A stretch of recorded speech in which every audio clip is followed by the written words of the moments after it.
திமுக அமைச்சர் அண்ணன் தாமோ அன்பரசன் அவர்கள் தவறான வார்த்தையை சொல்லி ஜெயலலிதாவை திட்டாராம். அந்த தவறான வார்த்தையை கண்டித்து தமிழ்நாட்டில் உள்ள 2 பெரிய கட்சியில் உள்ள 2 பெரிய ஆளுமைகள் பொங்கி எழுந்துட்டாங்க. சரி, இப்போ நம்ம விஷயத்துக்கு வருவோம். அண்ணன் தாமோ அன்பரசனார் அவர்கள் அப்படி என்ன தவறான வார்த்தையை பேசிட்டாரு? இளைஞரணி சேர்க்கை முகாம்ன்றது திமுகவில் வருஷத்துக்கு ஒரு முறையோ 2 வருஷத்துக்கு முறையோ ஆண்டாண்டு காலமாக நடக்கின்ற ஒரு நடைமுறை.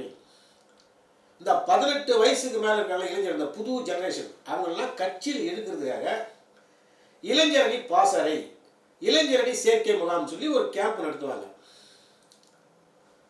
அதன் அடிப்படையில் அந்த இளைஞர்களை ஒன்று சேர்த்து திராவிட இயக்கம் என்றால் என்ன, திராவிட இயக்கம் எப்பொழுது தோற்றுவிக்கப்பட்டது, திராவிட இயக்க முன்னோடிகள் யார், திராவிட இயக்க வரலாறு யார் என்றது பற்றி ஆண்டாண்டு காலமாக சொல்லி வரப்பட்டது. அதுவும் குறிப்பாக இளைஞரணி எப்பொழுது துவக்கப்பட்டதோ அன்று தொடங்கி இது நாள் வரையில் இளைஞரணி சேர்க்கை முகாம் நடக்கிறது ஒரு நடைமுறையில் உள்ள வழக்கங்கள். அதன் அடிப்படையில் குன்றத்தூர் ஐயப்பன் தாங்கலில் உள்ள இளைஞரணி சேர்க்கை முகாம், அந்த முகாமை தொடங்கி வச்சு நம்ம அண்ணன் தாமோ அன்பரசனார் அவர்கள் பேசின பேச்சு தான் இப்போ பெரிய சர்ச்சை ஆயிடுச்சு. அண்ணன் பேசுகிறாரு மேடைக்கு முன்னால், அதுக்குள்ள இளைஞர்கள் இருக்காங்க, அவங்கள ஆர்வமாக உற்சாகம் போட்ட மாதிரி பேசணும். அதுக்காக நாம் தமிழர் கட்சியில் இருக்கிற சீமான் மாதிரி பேசுகிறாங்க. என்ன பேசுகிறாங்க? நாம் தமிழர் கட்சியில் தான் பேசுவாங்க. நாங்கள் மலையை புடுங்கி எடுத்து நட்டுருவோம், நாங்கள் நெய்தல் படம் கட்டுவோம், நாங்கள் மீனவர்களுக்கு பாம்பு கொடுத்து அனுப்புவோம், நாங்கள் மிலிட்ரி ஏற்று சண்டை போடுவோம், அரசு வேலையை கால்நடைகள்லாம் அரசு வேலையாக்குவோம் அப்படின்னு நாம் தமிழர் கட்சி மாதிரி பேசலை. அண்ணன் யதார்த்தம் என்ன சொல்கிறாருன்னா, திமுக தமிழ்நாட்டில் ஒரு பெரிய கட்சி. உதாரணத்துக்கு ஒரு ஊரில் ஒரு தெருவில் 20 குடும்பம் இருக்குதுன்னா அதில் 10 குடும்பம் திமுக காரனாக இருப்பான். அப்படி ஒரு கட்டமைப்புள்ள கட்சி திமுக.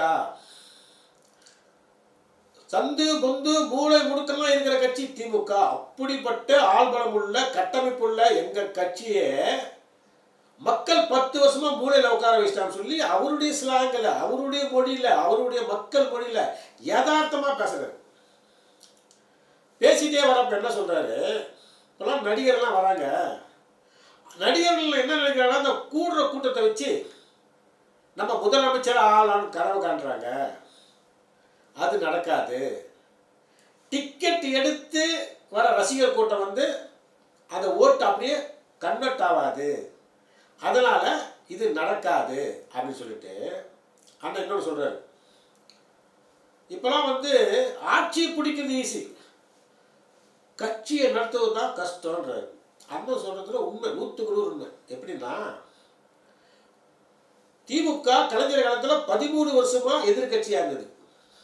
அந்த 13 வருஷத்துல அந்த கட்சி கட்டுப்போடு இருந்தது. ஒரு திமுக தொண்டை கூட அண்ணா திமுக பக்கம் போல.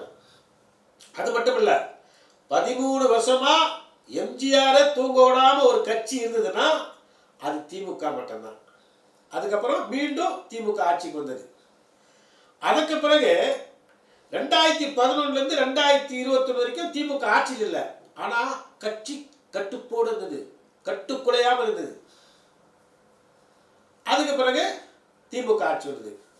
இப்ப 2011 2021 வரைக்கும் அண்ணா திமுக ஆட்சி இருந்தது. அப்போ ஓபிஎஸ் இபிஎஸும் அண்ணன் தம்பி மாதிரி இருந்தாங்க. ஆனா ஆட்சி போன பிறகு இன்னைக்கு அந்த அண்ணா திமுக கட்சி எந்த நிலைமையில் இருக்குது? இதை அண்ணா திமுக தொண்டர்கள் புரிஞ்சுக்கணும். அதனால தான் சொல்றேன், இன்னைக்கு அந்த கட்சி செதறி தேங்காமல் செதறிச்சு. ஓபிஎஸ் ஒரு பக்கம், இபிஎஸ் ஒரு பக்கம், டிடிவி ஒரு பக்கம், சசிகலா ஒரு பக்கம் சொல்லி அந்த கட்சி சின்னாபண்ணமாயிடுச்சு.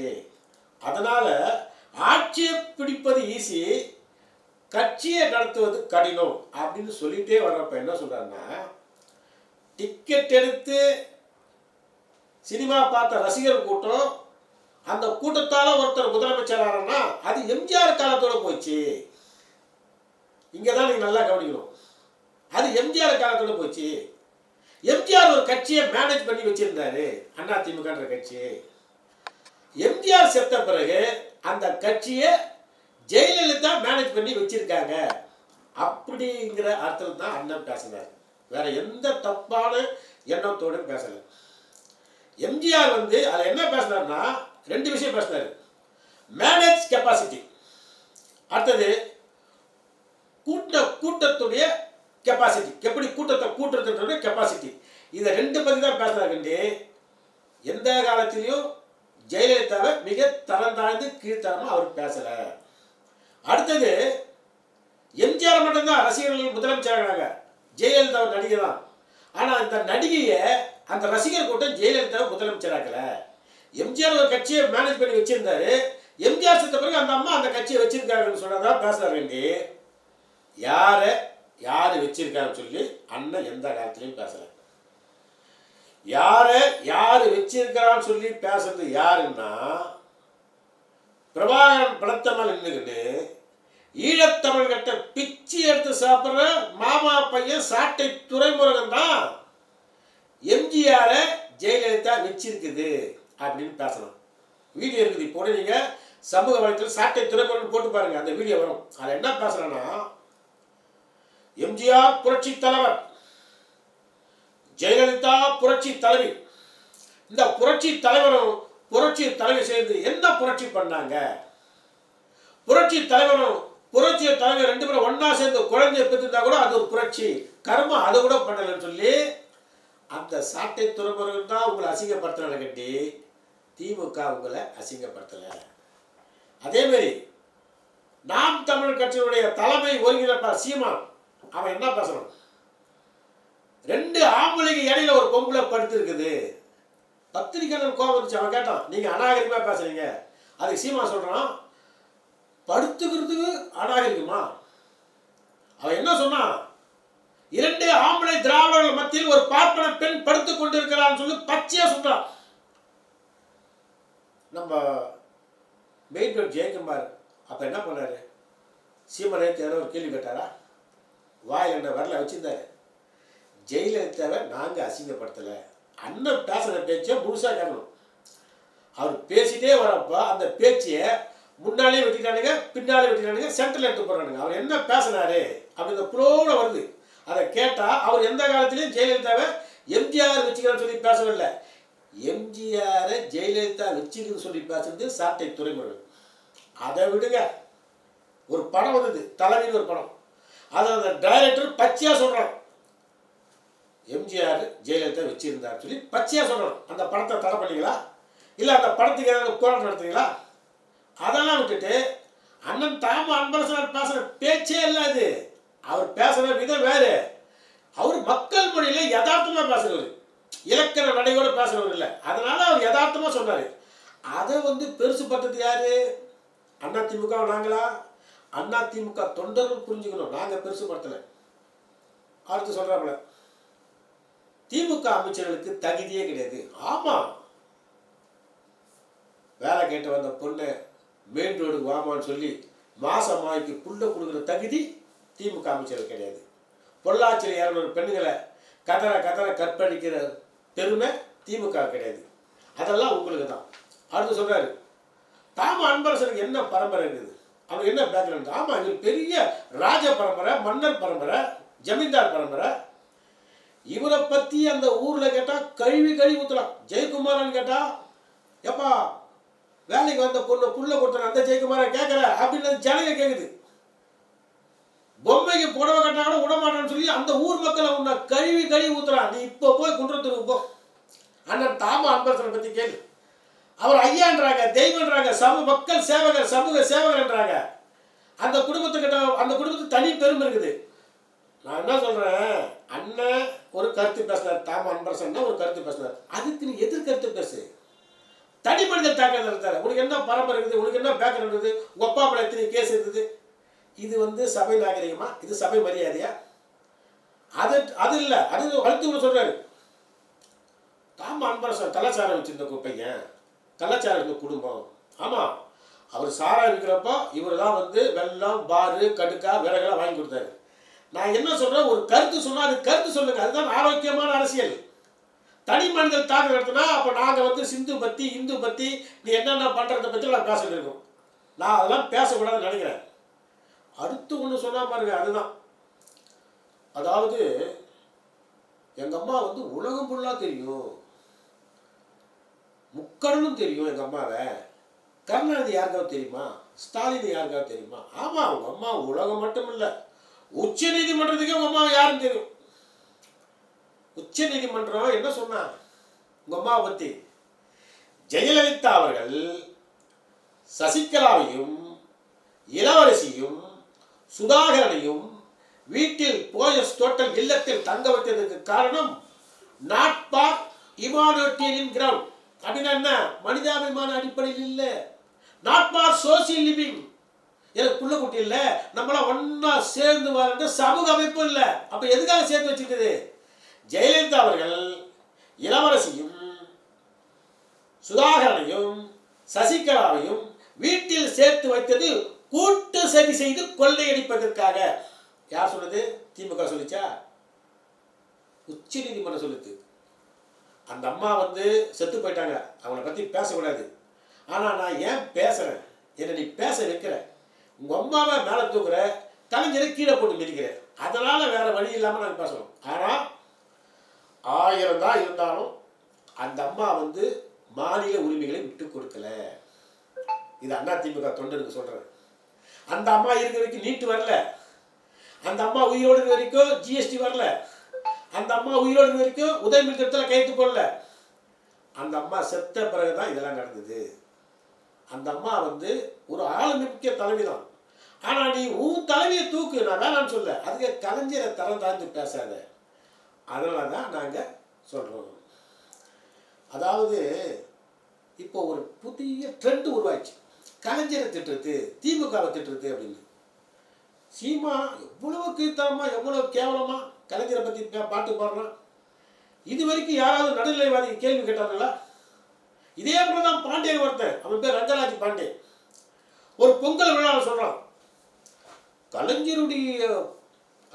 கலைஞருடைய பரம்பரை கோயிலில் பிபி வாசித்த புண்ணியம் தான் இன்னைக்கு அந்த குடும்பம் நாடாளுது. இது அரசியல் நாகரிகமா? இது சபை மரியாதையா? இது சபை மாண்பா? சரி, கலைஞருடைய குடும்பம் கோயிலில் பிபி வாசிக்க தான் அந்த குடும்பம் நாடாதுன்ற பேசுகிற இதே பாண்டே ஜெயலலிதா ஜாதி பெருமையும் குல பெருமையை பற்றி பேசுவாரா? கலைஞர் பரம்பரை பார்த்துக்கிற பாண்டே சங்கராச்சாரிய ஜாதி பெருமையும் குல பெருமை பற்றி பேசுவாரா? தமிழை இழிச்சவா என்றதால கலைஞருடைய குடும்பம் கோயிலில் திருப்பணி செய்ததால் தான் அந்த குடும்பம் இன்னைக்கு சுகபோகமாக இருக்குது. சரி, நான் ஒரு விவாதத்துக்கு வரேன், உன்னுடைய விவாதத்துக்கு வரேன். கலைஞருடைய பரம்பரை கோயிலில் திருப்பணி செய்ததால் தான் அந்த குடும்பம் நாடாளுதுன்னா, கலைஞர் பரம்பரையுடைய பாண்டேவுடைய பரம்பரை கோயிலே தவம் இருக்கிறீங்களே, மொத்த ஏண்டா தமிழ்நாட்டில் ஒரு கவுன்சிலராக கூட வர முடியலன்னு கேட்க தோணுது. இவங்க இப்படிதான் பேசணும். கலைஞருடைய பிள்ளையே, கலைஞருடைய பொண்ணு, கலைஞருடைய பேரனு அதிமுக மேடையில் மாநாட்டில் ஒருத்தன் பாட்டு பாடுறான், அக்கா கனிமொழியை பற்றி மிக கேவலமாக பாட்டு பாடுறான். எத்தனை மகளிர் அணி பொங்கிச்சு? ஏன் இது சர்ச்சை பேச்சுன்னு எத்தனை பேர் விவாதம் பண்ணானுங்க? ஏன் இந்த பத்திரிகை செய்தியில் போடல? எத்தனை யூடியூப் சேனல் காட்டினா? அது என்னடா இது? உங்களுக்கு வந்தா ரத்தம், எங்களுக்கு வந்தா தக்காளி சட்டியா? அரசியலில் வந்து நாகரிகம் வேணும். நாகரிகம் இல்லாமல் அரசியல் பண்ணுறது வீணானது. அது நீங்கள் நாகரிகத்தோடு பேசினா நாங்களும் நாகரிகத்தோடு பேசுவோம். நீங்கள் நாகரிகம் இல்லாமல் பேசுகிறப்போ ஏன் சீமான் பேசுகிறான்னு என்ன கேட்டீங்க? சீமான் என்ன சொன்னான்? அண்ணா திராவிட முன்னேற்ற கழகம் இல்லைன்னா அதுக்கு என்ன சொன்னாங்க? அண்ணா திராவிடர்கள் முன்னேற்ற கழகம், அண்ணா திருடர்கள் முன்னேற்ற கழகம். அது மட்டும் சொல்ல, அலிபாபாவும் 40 திருடர்கள் கிடையாது, அம்மாவும் 40 திருடர்கள் சொன்னான். அப்போ என்ன பண்ணியிருந்தாரு? வாயில் வெள்ளை சுப்பியிருந்தாரா இப்போ இருக்கிற ஜெயக்குமார்? இன்னைக்கு சீமானும் ஜெயக்குமாரும் ஒன்றா சந்திச்சுட்டு என்ன பேசுகிறாங்கன்னா, இனிமேல் நம்ம 2 பேர் தான் பேசணும். அவங்களுக்குள்ள ஒரு ஒற்றுமை இருக்குது. என்ன ஒற்றுமைனா, ஒரே ஒரு ஒற்றுமை இருக்குது, ஒரே ஒரு கனெக்ஷன் இருக்குது. என்ன கனெக்ஷன்னா, 2 பேரும் பொம்பளை விஷயத்தில் வீக்கி. அவன் ஒரு பொம்பளை விஷயத்தில் வீக்கி, இவன் ஒரு பொம்பளை விஷயத்தில் வீக்கி. உங்களுக்கு எல்லாருக்கும் தெரியும். அதை நான் வந்து பெருசாக விளம்பரப்படுத்த விரும்பலை.